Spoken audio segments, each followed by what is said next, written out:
Hi, AW. It's Ms. Hancock here. Sorry I can't be here. I'm trying out this new way where I can record the lesson, and I'm hoping this will be better than just assigning you some questions. So please watch through the whole thing and then try the work that's assigned. So we're going to keep going from last class. Last class we were looking at how ratios, we can look at the ratio of males to females in a class, figure out numbers, all that kind of stuff. Today we're going to start with example 6. Example 6, let's just zoom in a bit. Example 6 says, last season's top line hockey stick used to cost $300. This season it's gone down to $180 to make room for the newest stick. Part A says, compare the new price and the old price of the stick using a ratio. So I'm going to choose to write my ratio as a fraction. New price over old price. That's going to equal, well, the new price is $180. That's what the price is now. So my new price is going to be $180, and the old price, that's what it used to be, that is $300. So I'm going to have 180 over 300. But I'm not done. I still need to simplify. So if I simplify top and bottom, I can see that I can chop them both, take a 0 off both of them, divide by 10. So that's 18 over 30. And then I notice, so that was dividing top and bottom by 10.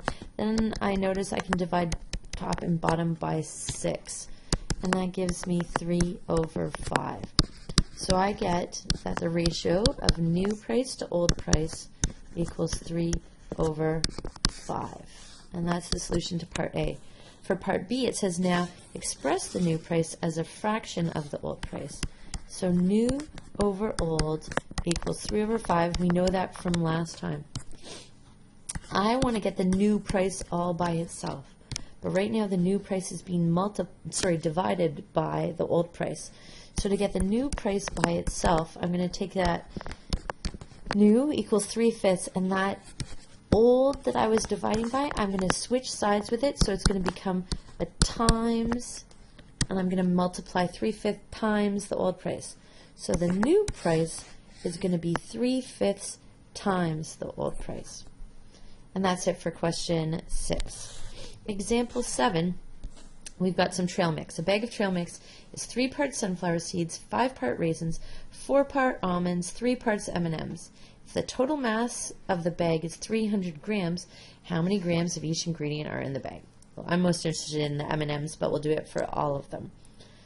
I know that I've got 3 parts sunflowers, so I've got sunflowers 3 parts, I've got raisins 5 parts, got almonds 4 parts, and I've got M&Ms, and that's another 3 parts.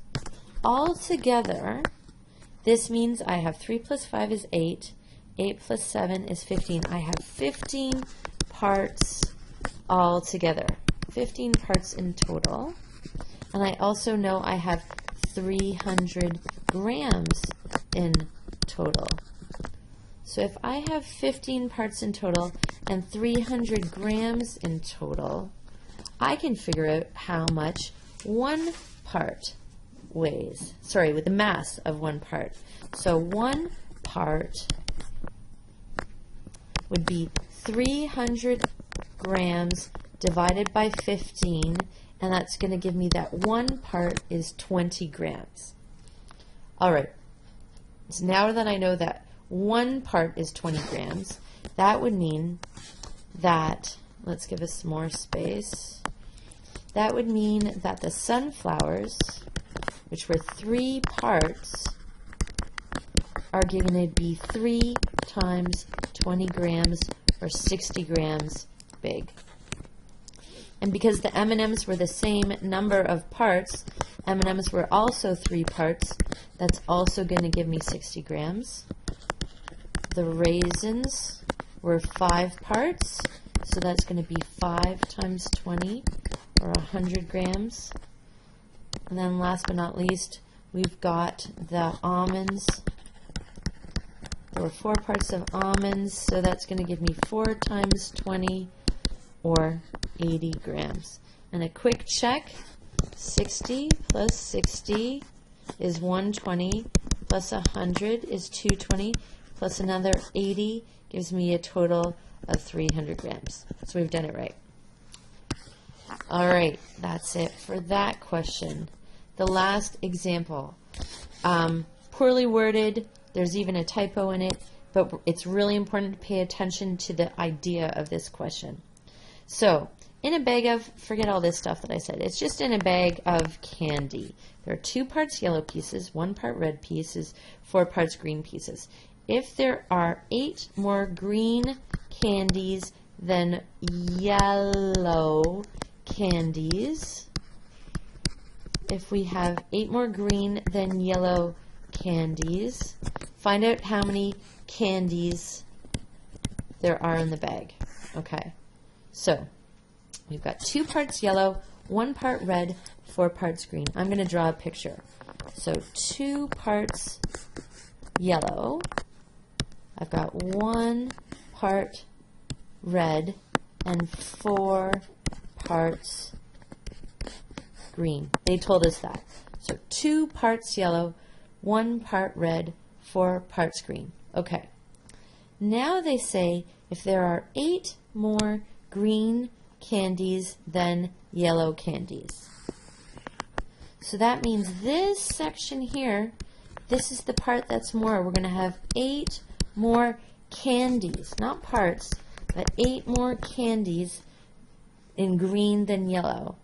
If those 8 more candies, look, they make up 1 part here, green, and another part here, 2. So those 2 parts are made up of the 8 candies. That means that each part is going to have 4 candies in it. I hope that makes sense. That means then that the previous 2 parts would also have 4 candies, and all of the parts, because each one of these parts, whether it's yellow, red, or green, they're all the same size. So now we know how many candies were in each part. The question said, find out how many candies there are in the bag total. So in total, we would have the 8 parts from the yellow, plus 4 parts from the red, plus 16 parts from the green. That would give a total of 28 candies. So if this part didn't make sense, you can go back and watch that part again. There's also a question like it in the textbook. You could always work through that. So your work that I need you to do is going to be the last 4 questions. Page 180 and 181, number 13, 14, 18, and 20. So please get your work done, use each other for support, and I'll see you next class.